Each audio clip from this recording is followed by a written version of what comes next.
అందరు నమస్కారం అండి. వైసీపీ అన్అఫీషియల్ అధికార ప్రతినిధి అడ్వకేట్ రజనీ గారు రోజు రోజుకి దిగజారిపోతున్నారండి.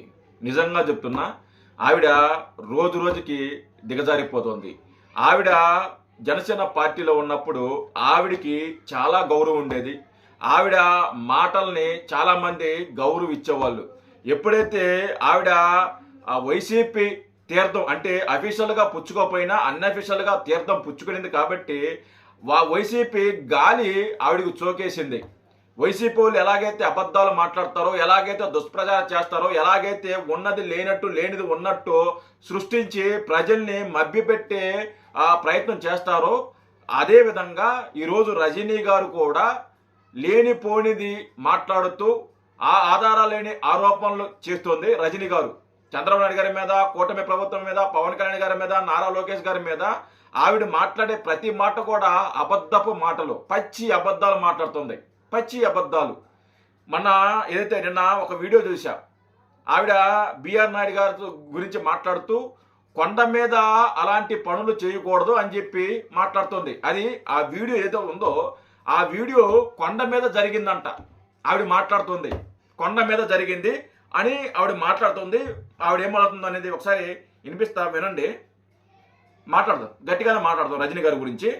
ఇన్ని రోజులు సైలెంట్గా స్మూత్గా గౌరవిస్తూ మాట్లాడా. అంటే లేనిపోని అబద్ధాలు మాట్లాడుతుంటే నేను చూస్తూ ఊరుకోనండి. నిజంగా చూస్తూ ఊరుకోను. నేను కడిగి పారేస్తా, నిజంగా కడిగి పారేస్తా. అంటే కొండ మీద జరగపోయినా కొండ మీద జరిగిందని చెప్తుంది. అంటే ఆవిడ లెక్క ఏంది నాకు అర్థం కాలేదు. వినండి ఒకసారి. అది రాష్ట్ర ప్రజలు మొత్తం దాని గురించే చర్చించుకుంటున్నారు సార్. ఎందుకంటే వైవి సుబ్బారెడ్డి గారి భార్య చేతిలో ఉండే బైబుల్ ని అంత ప్రతిష్టాత్మకంగా అసెంబ్లీలో విలువైన సమయాన్ని దగ్గర వారు కేటాయించి చూపించడం, భూమన కరుణాకర్ రెడ్డి గారి కూతురు పెళ్లి ఒక క్రిస్టియన్ అతనికి చేయడం, సో ఇవన్నీ కూడా తప్పులైతే ప్రథమ పౌరుడు తిరుమలలో ఉన్నటువంటి బిఆర్ నాయుడు గారు, అది ఆయన వ్యక్తిగత విషయం అయినప్పటికీ కొండ మీద అటువంటి పనులు చేయకూడదు. వివాహేతర కొండ మీద జరిగిందండి, అది కొండ మీద జరిగింది ఆ వీడియో అది ఒరిజినలే కాదు, అది ఫేక్ అని సదరు మహిళ, బాధ్యత మహిళ ఎవరైతే ఉన్నారో ఆవిడే పోలీస్ స్టేషన్కి వెళ్ళి కంప్లైంట్ ఇవ్వడం జరిగింది. దాని మీద హైదరాబాద్ కోర్టు వివరణ ఇస్తూ ఒక ఉత్తర్వు జారీ చేసింది. అది అంటే ఆ వీడియో గురించి కానీ, లేకుంటే ఆ వ్యక్తి గురించి కానీ, లేకుంటే బిఆర్ నాయుడు గారి గురించి కానీ దుష్ప్రచారాలు చేస్తే వాళ్ళ మీద చర్యలు తీసుకోండి, వాళ్ళ మీద చర్యలు తప్పవు. ఇప్పుడు దాకా ఏ వీడియోలు అయితే మాట్లాడారో, ఏ వీడియోలు అయితే అప్లోడ్ చేశారో వాటిని వెంటనే తక్షణమే డిలీట్ చేయండి అని కోర్టు ఉత్తర్వులు ఇచ్చింది. అసలు అది ఆ వీడియో ఒరిజినల్ కాదు, అది ఫేక్ అని చెప్పి ఆ బాధితురాలు మహిళ మాట్లాడుతుంటే ఏకంగా ఈవిడ వచ్చి కొండ మీద జరిగింది అని చెప్పేసి ఎలాంటి అబద్ధాలు మాట్లాడుతుందో ఒకసారి ఆలోచించండి. మన ఈ మధ్య అసెంబ్లీలో నారా చంద్రబాబు నాయుడు గారు బైబిల్ గురించి మాట్లాడడం జరిగింది. ఆ భూమన కరుణాకర్ సతీమణి ఎవరైతే ఉన్నారో ఆవిడ చేతిలో బైబిల్ ఉంది అని చంద్రబాబు నాయుడు గారు మాట్లాడితే దాన్ని ఈవిడ ఎలా వక్రీకరించిందంటే, ఆ చంద్రబాబు నాయుడు గారు అసెంబ్లీలో బైబిల్ పట్టుకోవడమే నేరము అన్నాడు అని చెప్పి ఆవిడ మాట్లాడింది ఒక డిబేట్లో. చంద్రబాబు నాయుడు గారు వాస్తవానికి అది మాట్లాడాల, కానీ ఈవిడ చంద్రబాబు నాయుడు గారు మాట్లాడారు బైబిల్ పట్టుకుంటే అది మహాపాపం అని చంద్రబాబు నాయుడు గారు అసెంబ్లీలో మాట్లాడారని చెప్పి డిబేట్లో మాట్లాడింది. దాన్ని టీడీపీ అధికార ప్రతినిధి వంశీ అన్న దాన్ని ఖండించారు. దెబ్బకి డిబేట్ నుంచి పారిపోయింది, పరారైంది దెబ్బకి సమాధానం చెప్పలేక. అంటే ఒక అబద్ధాన్ని నిజం చేయడానికి అడ్వకేట్ రజనీ గారు ఈ మధ్య చాలా కష్టపడుతున్నారు, నిజంగా చాలా కష్టపడుతున్నారు. వైసీపీ గాలి సోకితే చాలు మనం అలా మారిపోతాం. వైసీపీ ఏ స్క్రిప్ట్ ఏది ఇస్తారో అదే స్క్రిప్ట్. అంటే మీరు న్యాయవాది అండి రజనీ గారు, మీకు స్ట్రైట్గా చెప్తున్నా, మీరు ఒక న్యాయవాది. మీ న్యాయవాది వృత్తిని ఒకసారి దృష్టిలో పెట్టుకోండి. చీప్గా చిల్లరగా మాట్లాడొద్దు. మీరు జనసేన పార్టీలో ఉన్నప్పుడు మీరు ఏం మాట్లాడారో నేను పెద్దగా వీడియో చూడలేదు, నాకు తెలియదు. అప్పుడేదో బాగా మాట్లాడేవారంట, సబ్జెక్ట్ మాట్లాడారంట, అంత బాగానే ఉండి మాట్లాడే అంట. నేను కనుక్కుంటే నేను కూడా కొన్ని వీడియోలు చూస్తే బాగానే మాట్లాడుతుంది అని చెప్పి నేను అనుకున్నా.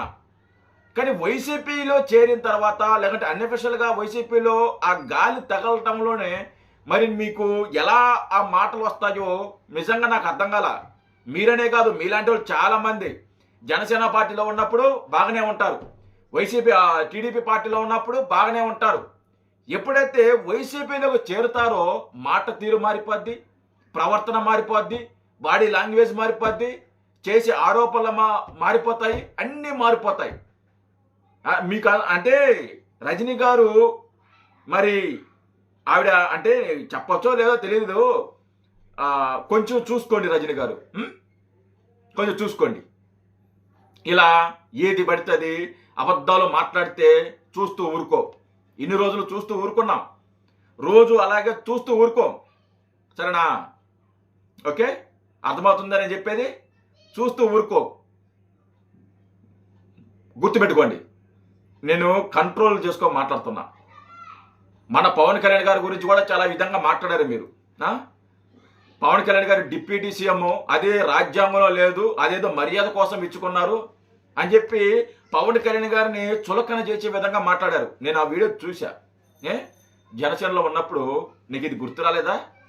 జనసేనలో ఉన్నప్పుడు పవన్ కళ్యాణ్ గారు డిప్యూటీ సీఎం కాదా? ఏమే పార్టీ మారిన వెంటనే వాళ్ళు వీళ్ళు వాళ్ళు అయిపోతారా?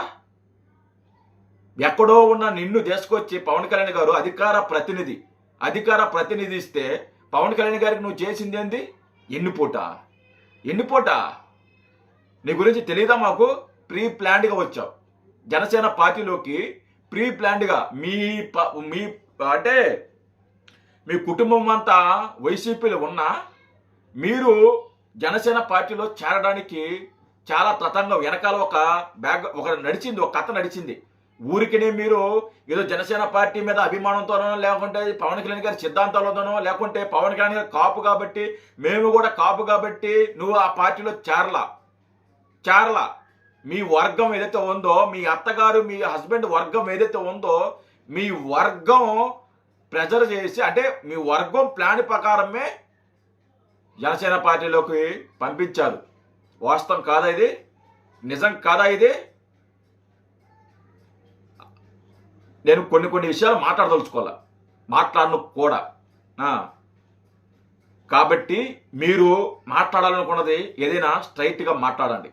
మీరు ఆరోపణలు చేయాలనుకున్నది నిజాలు మాట్లాడండి.